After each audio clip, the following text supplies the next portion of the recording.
9 मई के नाम पे जिस तरह से शोहदा के खून की तौहीन की जा रही है, अब बात मेरी बर्दाश्त से ऊपर चली गई है। सब बर्दाश्त किया जा सकता है, हम अवाम हैं, सिविलियंस हैं, हम ये जुल्म बर्दाश्त कर लेंगे, लेकिन जो शोहदा के साथ किया जा रहा है, वो सिविलियन हो या वर्दी वाले हो, दोनों में आप बता रहा हूं, शोहदा के साथ जो किया जा रहा है ये जुल्म नाकाबिले बर्दाश्त। शोहदा की फैमिली को जबरदस्ती मीडिया पे बिठा के कहा जा रहा है कि कहो जी फौजी अदालतें बहाल करो, उनसे 9 मई के बारे में बातें करवाई जा रही है। मेरा पहला सवाल है, 9 मई को आप बताएं कोई एक बावर्दी एहलकार शहीद हुआ हो, कोई इसको खराज तक आई हो? 25 सिविलियन शहीद हुए उसने, किसने मारे? इंसान थे या नहीं? जानवर भी होते तो अकाउंटेबिलिटी होनी चाहिए थी। शोहदा की तो इन कैसे हो गई भाई 9 मई को? जलाओ गिराओ के केसेस हैं, जितनी जलाओ गिराओ की सजा होती है, 2 जिन्होंने किया है, फिर फौजी अदालतें तो काम कर रही हैं। असल में तो सिर्फ सुप्रीम कोर्ट ने फैसला दिया कि सिविलियंस का ट्रायल नहीं होगा फौजी अदालतों में, फौजी अदालतें मौजूद हैं। ये क्या बयानिया बनाने की कोशिश की आपने अपील के मामले से पहले? बस कर दें, शोहदा के खून की तजलील बस कर दें, ये तौहीन अवाम बर्दाश्त नहीं कर सकती मजीद। हम तो ये नगमे सुन के बड़े हुए हैं कि शहीद की जो मौत है वो कौम की हयात है, लहू जो है शहीद का वो कौम की ज़कात है। इस पाकीज़ा खून को आप अपनी गलीज़ सियासत के लिए इस्तेमाल कर रहे हैं। पीपल्स पार्टी को आपने पीछे छोड़ दिया है खून इस्तेमाल करने में। कुछ शर्म कर लें, कुछ हया कर लें थोड़ी सी, आप बस कर दें। आप ये मुस्तनम जावेद को आज 5वीं 6ठी बार अदालत ने रिहा किया, फिर पुलिस आगे से ले गई। उनके वकला से कह रही है पुलिस कि जी प्रेस कॉन्फ्रेंस कराएं, हमारी भी जान छुड़वाएं, अपनी भी छुड़वाएं और घर जाएं। आगे तो सनम जावेद कहती है जी मैंने नहीं करनी प्रेस कॉन्फ्रेंस, जितने मर्जी करने हैं केस मुझ पे कर लो। इलेक्शन में खड़ी हो गई ना, नवाज शरीफ का बाप भी नहीं हरा सकता उसे।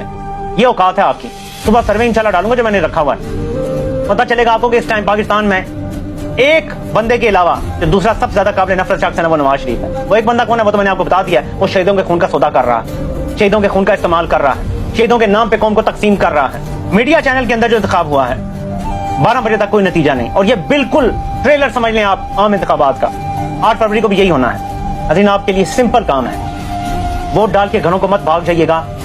इलेक्शन फरवरी में हो रहे हैं, ये तकरीबन मुल्क के 70 से 75% इलाके में ऐसा मौसम होगा जब बाहर आने वाली होती है। एक्सट्रीम ठंड नहीं होगी, एक्सट्रीम गर्मी भी नहीं होगी, प्लेजेंट मौसम होगा, और दिन के टाइम अगर धूप भी हुई एक सुकून का मौसम होगा। वोट डाल के घरों को मत भागिएगा, अपने वोट की हिफाजत कीजिएगा।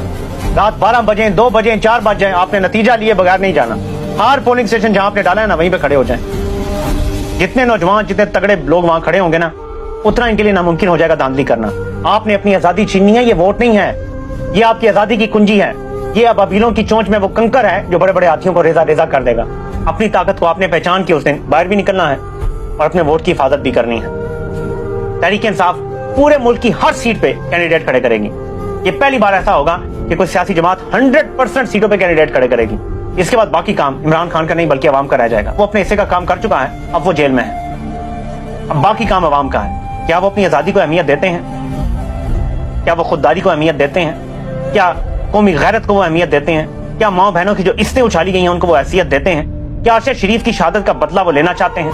क्या जिले शाह को जिस तरह बेदर्दी से मार के सड़क के कोने में फेंक दिया गया, क्या कौम उसका बदला लेगी? क्या मुअज्जम जिसको गोली लग गई इमरान खान के शूटर को पकड़ने की कोशिश में, क्या कौम उसका बदला लेगी?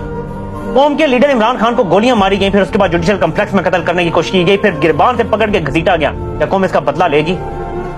ये सब 8 फरवरी को आपको पता चल जाएगा।